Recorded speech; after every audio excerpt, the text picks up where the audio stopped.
Bonjour, je présente ce soir la 5e vidéo de mon programme pour l'élection présidentielle, celui du Rassemblement pour la démondialisation.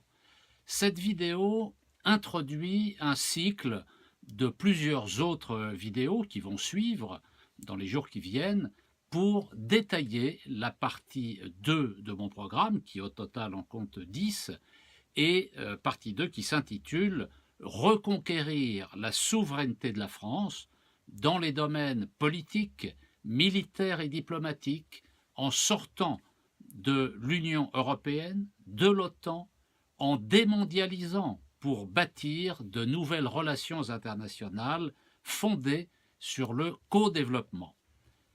Tout le monde connaît l'adage « charbonnier doit être maître chez lui ». Les Français, comme chaque peuple, doivent être maîtres chez eux. Être maître chez soi ne signifie pas pour autant se replier sur soi et entretenir des relations agressives avec les autres peuples et les autres pays. Notre pays doit renouer avec le meilleur de son histoire. La France, en effet, pour reprendre le mot d'André Malraux, a quelque chose à dire au monde. Et ce quelque chose, c'est la portée universelle de la Révolution de 1789. Cette dernière, forte de l'héritage de la philosophie des Lumières, a propulsé à l'échelle planétaire les concepts de république sociale, de patriotisme républicain, de citoyenneté, de centralisation administrative, d'égalité, de laïcité sur toute la planète. C'est notre identité. C'est bien sûr la Déclaration des droits de l'homme et du citoyen, décrétée par l'Assemblée nationale constituante en août 1789 et qui a été intégrée à la Constitution du 3 septembre 1791, qui en est l'emblème. C'est elle qui pose les fondements du nouveau régime, car ces principes doivent convenir, je cite, à tous les hommes, à toutes les nations, à toutes les formes de gouvernement. Je l'ai fait mienne. On peut ici rappeler l'article 3 qui a été probablement le plus dévasté par les politiques néolibérales suivies ces dernières décennies. Je cite « Le principe de toute souveraineté réside essentiellement dans la nation. Nul corps, nul individu ne peut exercer d'autorité qui n'en émane expressément. Ce principe s'est évaporé.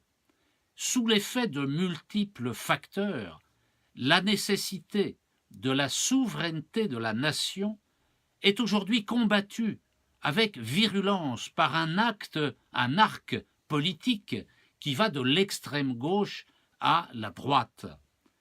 Une offrande est ainsi faite à l'extrême droite qui peut alors récupérer l'une des idées principales de la Révolution française. C'est absolument incroyable. Il est temps de mettre un terme à cette dérive et de renouer avec les grands idéaux de la Révolution française.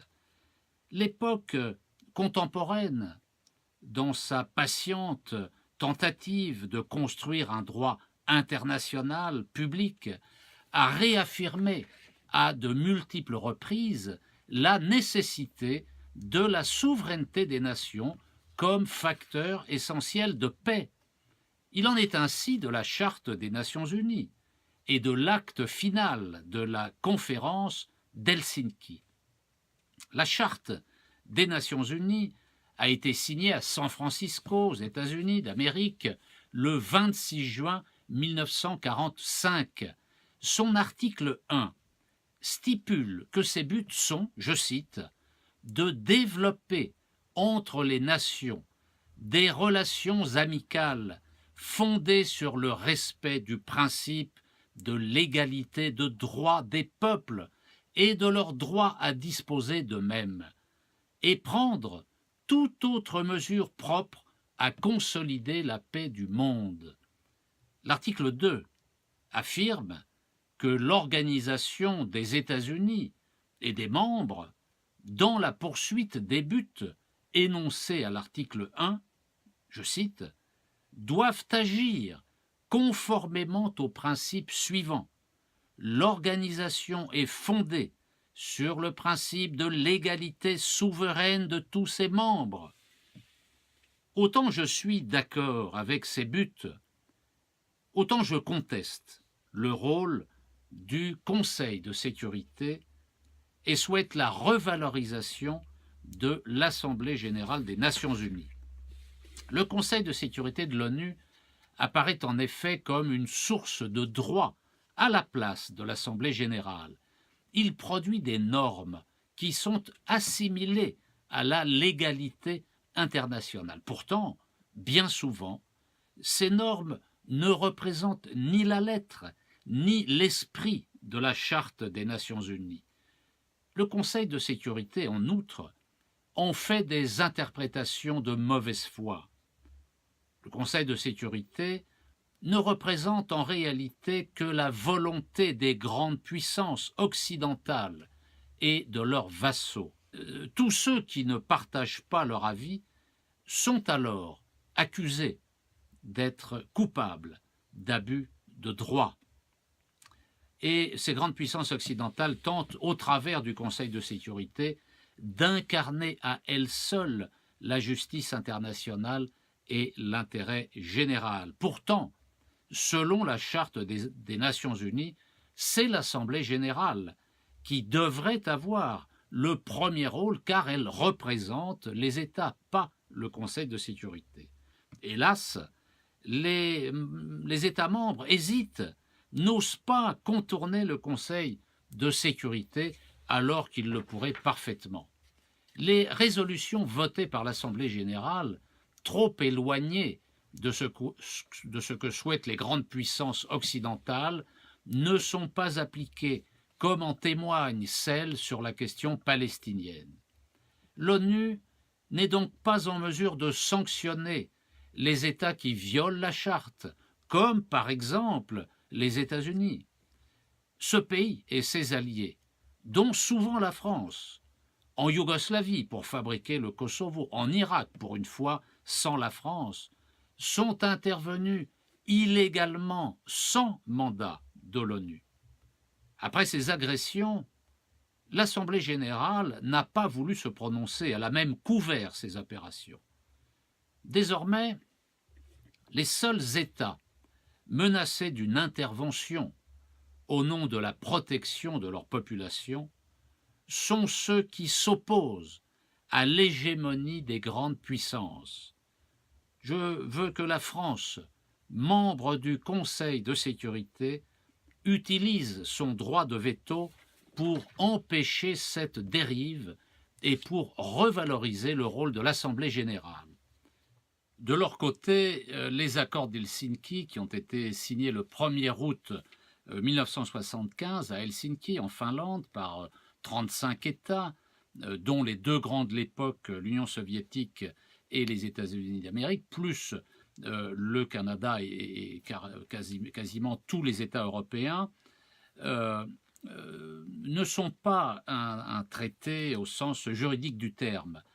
C'est une tentative d'amélioration des relations entre le bloc de l'Est et le bloc de l'Ouest, entre les pays communistes et les pays occidentaux. La partie 1 de cet accord, intitulée « Égalité souveraine, respect des droits inhérents à la souveraineté », stipule que, je cite, « les États participants à cet accord respectent mutuellement leur égalité souveraine et leur individualité, ainsi que tous les droits inhérents à la souveraineté et englobés dans celle-ci, y compris en particulier le droit de chaque État à l'égalité juridique, à l'intégrité territoriale, à la liberté et à l'indépendance politique. » Je poursuis. ils respectent aussi le droit de chacun d'entre eux de choisir et de développer librement son système politique, social, économique et culturel, ainsi que celui de déterminer ses lois et ses règlements. Voilà ce qui est dit dans cet accord d'Helsinki et qu'il faut faire respecter. Et quand nous parlons de démondialisation, c'est dans ce cadre juridique que nous nous plaçons. Ça n'a rien à voir avec un quelconque repli national. La France, comme d'ailleurs la plupart des pays, hormis les grandes puissances que sont les États-Unis, la Russie, la Chine, a été étouffée, anesthésiée, bâillonnée, et les instruments de cette mise en dépendance sont les institutions supranationales comme le FMI, l'OMC, la Banque mondiale et bien entendu l'Union européenne. Toutes ces institutions sont contrôlées par les États-Unis d'Amérique et agissent pour favoriser les intérêts de sa classe dominante. Toutes ces institutions ont pour doctrine le néolibéralisme. Parmi elles, une mention spéciale doit être accordée à l'Union européenne, parce que cette institution, en effet, est celle qui a poussé le plus loin la destruction de la souveraineté populaire et nationale pour les pays qui en font partie. Et lorsque certains peuples, par exemple, ont été consultés par référendum, quand la constitution de leur pays le permettait, pour leur demander de ratifier le traité constitutionnel européen de 2005, 3 d'entre eux ont répondu non. Ce sont les Irlandais, les Néerlandais et les Français. Mais en adoptant peu de temps après ces référendums le traité de Lisbonne, les oligarques européens ont bafoué la souveraineté des peuples de ces pays. En France, la Constitution prévoit 2 voies pour la ratification des traités européens, des traités en général d'ailleurs, le référendum ou la voie parlementaire. Parce que les Français avaient mal voté en mai 2005, on a choisi de faire passer le traité de Lisbonne devant le Parlement. Et qu'a fait le Parlement? Il a commis l'invraisemblable, c'est-à-dire voté contre son peuple, alors que, normalement, il est le représentant du peuple. C'est un coup d'État parlementaire. Il mérite, ce Parlement, pleinement son qualificatif de chambre d'enregistrement des politiques européennes. Et il est tout à fait prioritaire de lui redonner son rôle véritable, représenter les intérêts du peuple français. Dans le domaine économique, la France a été totalement privée de sa politique monétaire en adoptant l'euro. Elle a été privée également de la maîtrise de son commerce international, de son budget, du contrôle de ses mouvements de capitaux, etc., etc. La France doit donc retrouver, reconquérir son entière souveraineté dans tous les domaines. La souveraineté de la France passe nécessairement par la sortie unilatérale et immédiate de l'Union européenne et de toutes les institutions supranationales que sont le FMI, la Banque mondiale, l'OMC, l'OCDE. C'est à ces conditions, et à ces conditions seulement, qu'il sera possible de remplacer progressivement l'ordre néolibéral mondial par un nouvel ordre international plus juste. Le système mis en place par les classes dominantes au travers de la mondialisation néolibérale repose sur le contrôle des grands médias, des grands médias planétaires d'ailleurs maintenant, agences de presse, satellites, télévision, sur également l'extension croissante des firmes multinationales et de quelques banques géantes grâce au libre-échange et à la globalisation financière, et aussi sur le verrouillage de l'ensemble par les institutions supranationales dont je viens de parler. Les politiques de démondialisation consistent encore une fois à sortir unilatéralement et immédiatement de ce magma et d'agir pour le démantèlement de l'ordre néolibéral mondial. Sur le plan économique et financier, la France, en démondialisant, mènera une politique qui consistera à restituer à la nation les grandes féodalités industrielles, de services, financières et médiatiques françaises qui sévissent à l'échelle planétaire. Sur le plan politique, la démondialisation correspond non seulement à la sortie de l'Union européenne et de l'OTAN, mais également des institutions multilatérales dont j'ai parlé. Une telle démarche ouvrira la voie à la construction d'un nouvel ordre mondial plus juste, libéré de la domination des firmes multinationales et de l'empire nord-américain. Je vais donc exposer mon programme pour y parvenir dans plusieurs vidéos qui seront diffusées dans les jours qui viennent et qui porteront sur les points suivants, en détaillant, en expliquant la sortie de l'euro, la sortie de l'Organisation mondiale du commerce et de l'Union européenne, ces deux aspects, le retrait de l'OTAN et une diplomatie au service de la construction d'un nouvel ordre international.